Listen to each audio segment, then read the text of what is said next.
नमस्कार दोस्तों, profitable business idea channel में आप सभी का बहुत बहुत स्वागत है। और आज हम मेडिकल व्यवसाय के बारे में जानकारी लेने के लिए आए हैं राजा मेडिकल के संचालक श्री राम मेहरा जी के पास में। राम मेहरा जी, आपका बहुत बहुत स्वागत है हमारे इस चैनल में। कृपया आप अपना परिचय दें। मेरा नाम राम कुमार मेहरा है और मैं राजा मेडिकल का संचालक हूँ भोपाल में।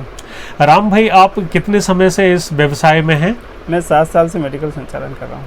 अच्छा, कहाँ से आपने प्रारंभ किया था ये? पहले मैंने हॉस्पिटल में किया था जी। 2-3 साल वहाँ चलाया, फिर मैं अभी यहाँ पे जी जी। राम भाई, क्या मेडिकल स्टोर प्रारंभ करने के लिए बेसिक क्वालिफिकेशंस क्या होती हैं? बेसिक क्वालिफिकेशन डी फार्मा और बी फार्मा ज़रूरी है। जी। आपने डी फार्मा किया है? डी फार्मा किया मैंने। आपने डी फार्मा किया है? B bachelor pharma. अच्छा, बैचलर किया है। अच्छा राम भाई, जैसे कि यदि कोई व्यक्ति मेडिकल स्टोर खोलना चाहता है और उसके पास डी फार्मा या बी फार्मा की डिग्री नहीं है, तो उसके लिए कोई प्रावधान है? प्रावधान ये है कि जिस स्टूडेंट ने जिसने बी फार्मा और डी फार्मा किया हुआ है तो उसका रजिस्ट्रेशन के साथ उसको अपन यहाँ दुकान पे रख सकते हैं। जी। उसके बाद उसको जो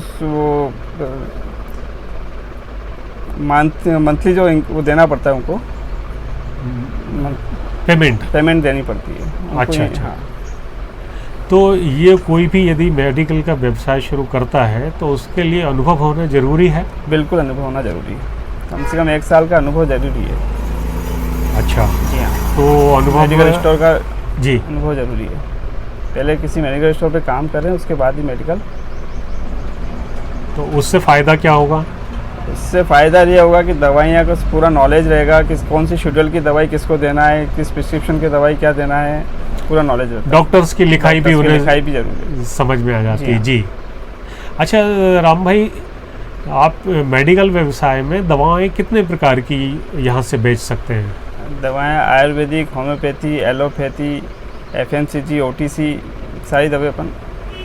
सर्जिकल दवाइयाँ भी उसी में आती हैं। हाँ। जी। आप अपने यहाँ पर सर्जिकल दवाइयाँ भी बेचते हैं? अच्छा, इसके लिए मेडिकल स्टोर खोलने के लिए कितने लाइसेंस की आवश्यकता पड़ती है? मेडिकल खोलने के लिए एक तो रजिस्ट्रेशन, फार्मेसी का रजिस्ट्रेशन चाहिए, ड्रग लाइसेंस चाहिए। जी। ड्रग लाइसेंस, फिर रजिस्ट्रेशन, उसके अच्छा। बाद अपने को दुकान का गुमास्ता चाहिएगा जी। और फार्मेसिस्ट का रजिस्ट्रेशन चाहिएगा। तो रजिस्ट्रेशन को तीनों पेपर्स को अप्लाई करना पड़ेगा ड्रग लाइसेंस अथॉरिटी में। जी जी। फिर दुकान का नक्शा, दुकान का साइज, दुकान की फ़ोटो, फर्नीचर के साथ लोकेशन सारी शेयर करनी पड़ेगी। उसके साथ उसके सारे पेपर यूज़ के बाद फिर लाइसेंस बनता है। अच्छा, ड्रग लाइसेंस के लिए ये आपने जो प्रक्रियाएं बताई ये सारी ड्रग ऑफिस में कंट्रोलर ऑफिस में देना होगी। फिर ड्रग कंट्रोलर यहाँ पे आते हैं, वेरिफिकेशन करते हैं। जी। उसके बाद ही वो लाइसेंस देते हैं। जी। राम भाई, एक अच्छा मेडिकल स्टोर यदि चलाना है तो उसमें दुकान का साइज़ लगभग कितना होना चाहिए? दुकान का साइज़ 120 स्क्वायर फीट कम से कम, और ज़्यादा से फिर जितना बड़ा चाहें आप कर सकते हैं। अच्छा राम भाई, एक चीज़ और पूछेंगे कि दुकान किस एरिया में हो यदि कोई शुरू करना चाहता है तो? देखिए, अभी तो मेडिकल कोरोना के बाद बहुत सारे मेडिकल्स ओपन हुए हैं, फिर भी अपन को अगर खोलाना तो नई कॉलोनीज जो हो वहाँ पे कम से कम 1000 मकान बने हो। अच्छा। ग्रो करने के लिए। जी। उसके बाद कोई प्रैक्टिशनर, RMP प्रैक्टिशनर हो पास में, कोई MBBS, कोई डेंटिस्ट, कोई डॉक्टर अच्छा हो, तो मेडिकल ग्रो करने के लिए बहुत अच्छी सुविधा मिलेगी अपने को। जी जी। राम भाई, मेडिकल स्टोर के साथ में तो अन्य व्यवसाय भी साथ साथ किए जा सकते हैं? हाँ जी, बिल्कुल कर सकते हैं। अपन पैथोलॉजी का काम कर सकते हैं, सैंपल कलेक्शन का। नर्सिंग फैसिलिटी भी अपन अवेलेबल करवाते हैं। जी जी। हम यहाँ पे करवाते हैं जो नर्सिंग फैसिलिटी भी। अच्छा अच्छा। जैसे कि किसी को इंजेक्शन लगना हो, बॉटल लगना हो, ड्रिप लगना हो, सब अपन घर पे। अच्छा, आपके यहाँ पे कनेक्शन होंगे नर्स लोगों से? जी हाँ जी, उनको उनके घर पे भेज देते हैं। बहुत अच्छी बात है। हाँ, ग्राहक के फ़ायदे के लिए जितना भी जी कर सकते हैं, बहुत अच्छी बात है। और जिनको यदि पैथोलॉजी के सैंपल यहाँ आप कलेक्ट करके फिर पैथोलॉजी पे भिजवा देते हैं, जांच के लिए भेजते हैं। ठीक है। राम भाई, इस मेडिकल के व्यवसाय में शुरुआत करने में क्या क्या परेशानियां आती हैं? परेशानी बहुत ही आती है कि जैसे अपन को लाइसेंस बनवाना हो तो लाइसेंस को फूड ड्रग इंस्पेक्टर लाइसेंस जाना पड़ता है, ड्रग इंस्पेक्टर से मिलना पड़ता है। जी। ड्रग इंस्पेक्टर कब लोकेशन कब वेरिफिकेशन के लिए आ रहे हैं, 2 महीने लग ही जाते हैं इसमें प्रोसेस अच्छा। में। फिर उसके बाद लाइसेंस मिलने के बाद ये लाइसेंस परेशानी? मिलने के बाद फिर फर्नीचर हमें किस प्रकार से बनवाना चाहिए? फर्नीचर्स से पहले तो लिमिटेड फर्नीचर बनेगा, फिर उसके बाद जैसे सुविधा के अनुसार बढ़ाना पड़ता है। जी जितनी दवाई होती है फर्नीचर बना लो। जी। तो इसमें दवाइयों की खरीदी हमें किस प्रकार से करना चाहिए प्रारंभ में? पहले तो जो OTC जो ड्रग है, OTC आइटम OTC का मतलब क्या है? जो काउंटर से बिकता है वो OTC, ओवर द अच्छा। काउंटर। जैसे आपका ग्लूकोन डी हो, पैड्स हो, सैनिटरी नैपकिन हो, जी डाइपर्स हो, बेबी डाइपर्स हो, जी जी और कुछ पेन किलर दवाई हो, दर्द जी। बुखार की दवाई। उसके जी। बाद फिर जैसे पर्चे आते हैं तो वैसे वैसे रेंज बढ़ती जाती है। जी जी। अच्छा, इसमें एक्सपायरी भी होती है? बिल्कुल होती है एक्सपायरी। तो उसका क्या करते हैं आप? एक्सपायरी की प्रोसेस रहती है कि 3 महीने पहले सेम महीने की एक्सपायरी निकाल लो, फिर 3 महीने तक वो एक्सपायरी अपने पास रहती है, या सेम मंथ भी आप भिजवा सकते हो एक्सपायरी को। अच्छा, जिस महीने में एक्सपायर हुई Expire उस हो रही है, महीने में उसको- तो ये दवा कंपनी वापस ले लेती है जी हाँ, दवाइयाँ? वापस ले लेती है। अच्छा, उसके बदले में फिर आपको वही दूसरा दवाइयाँ गुड्स लेना है। अच्छा, दूसरी दवाइयाँ दे देती है। तो अच्छा, जब ये जो एक्सपायरी दवाइयाँ हैं वो आप अलग स्थान पर रखते हैं? बिल्कुल अलग, उसका स्थान ही अलग रहता है। अच्छा अच्छा। तो जो आपने यहाँ पे रेफ्रिजरेटर लेते हैं तो वो डबल डोर लेना चाहिए? नहीं, सिंगल डोर में ही काम हो जाता काम है। चल जाता है।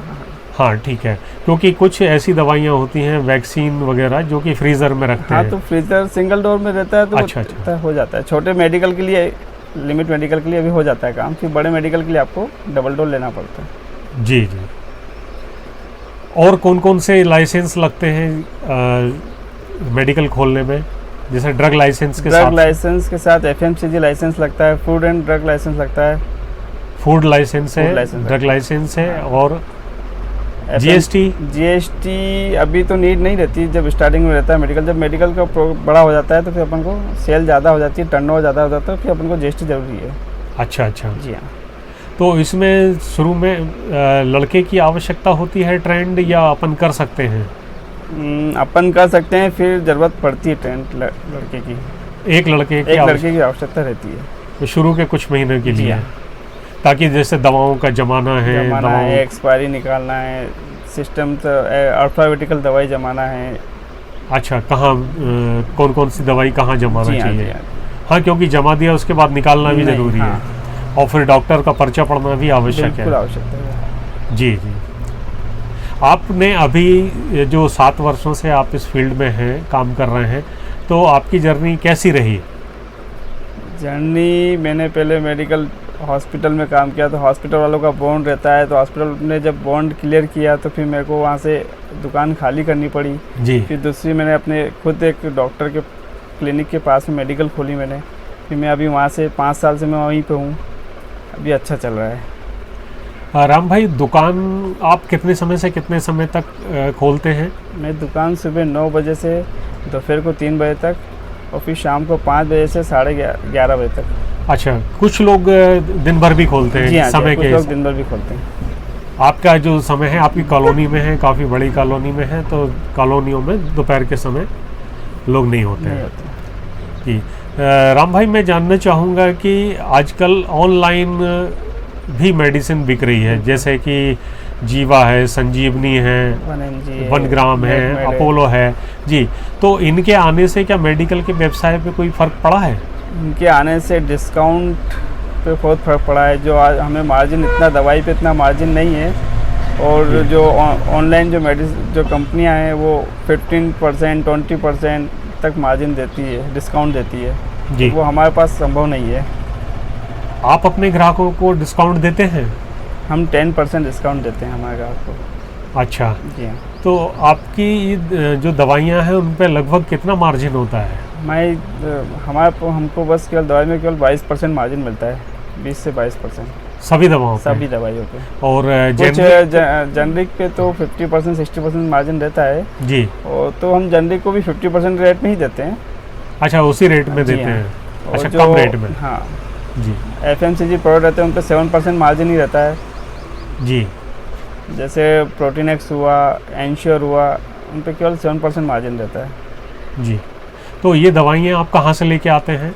ये दवा बाजार से आती है, अच्छा होलसेल मार्केट होलसेल से। मार्केट से। तो ये दवाइयाँ आपको उधार मिल जाती हैं? जी हाँ, मिलती है, क्रेडिट में मिलती है। और नया व्यवसायी हो कोई जो नया मेडिकल खोलना चाहता है उसके लिए? नहीं, उसके लिए अभी तो पहले कैश ही करना पड़ता है, पूरा गुडविल बनाना गुडविल जरूरी बनानी है। पड़ती है। हाँ। ठीक।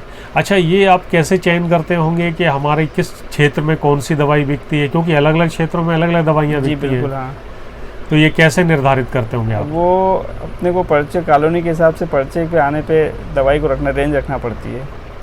अच्छा जी हाँ, जो चल रहा है पहले अपन FMCG, फिर अपने पास जो प्रिस्क्रिप्शंस आते हैं, जो दवाई पेशेंट को नीड रहती है, वो अपनी दवाई को रेगुलर रख लेते हैं महीने के महीने।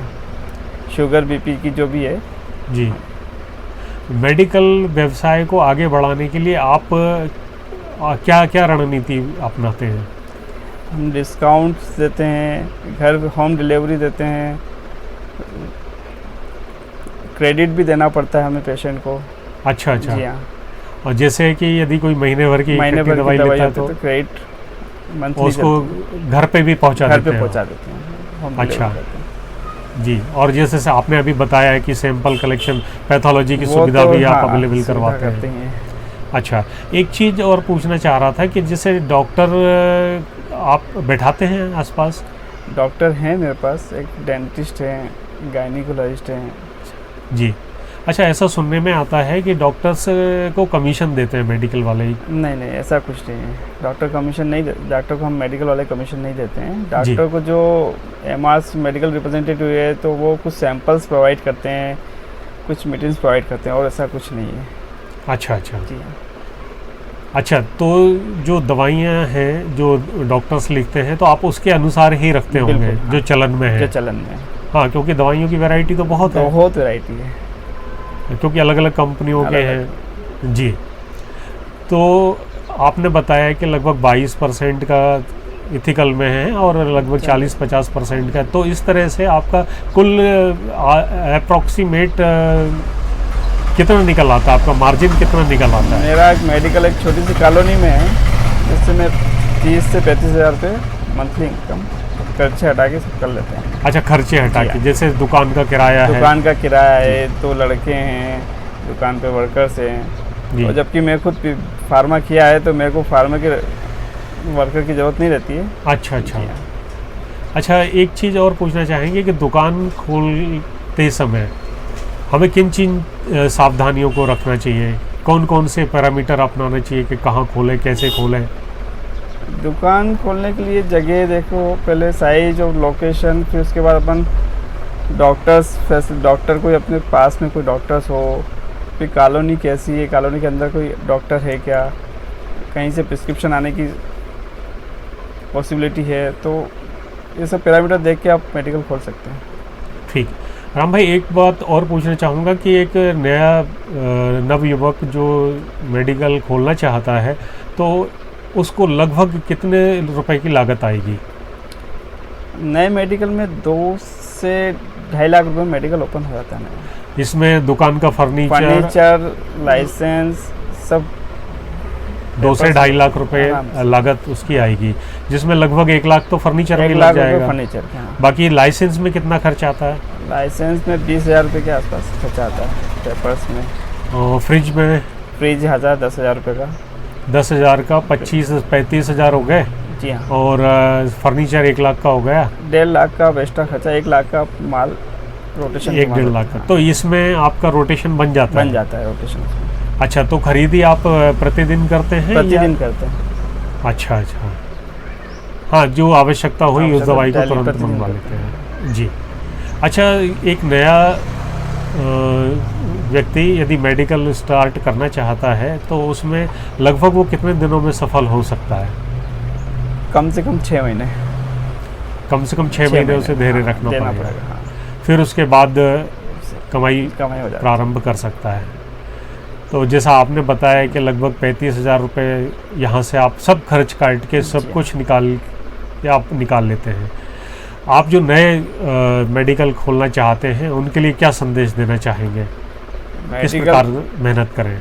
मेडिकल खोलने के लिए प्रेफरेंस रखना पड़ेगा, सीटिंग भी देनी पड़ेगी आपको, सीटिंग का टाइम टेबल पूरा रखना पड़ेगा, और होम डिलीवरी सुविधा सारी सुविधा आप प्रोवाइड करेंगे तो कोई दिक्कत नहीं है। जी, तो धन्यवाद राम भैया, आपने हमें काफ़ी महत्वपूर्ण सुझाव दिए हमारे दर्शकों को, और हमारे जो भी दर्शक मेडिकल स्टोर खोलना चाहते हैं उनके लिए ये बहुत बहुमूल्य सुझाव रहेंगे।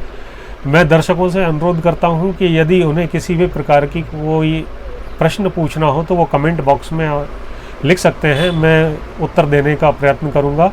और आपसे निवेदन है कि इस चैनल को आप सब्सक्राइब करें, शेयर करें और लाइक करें। धन्यवाद।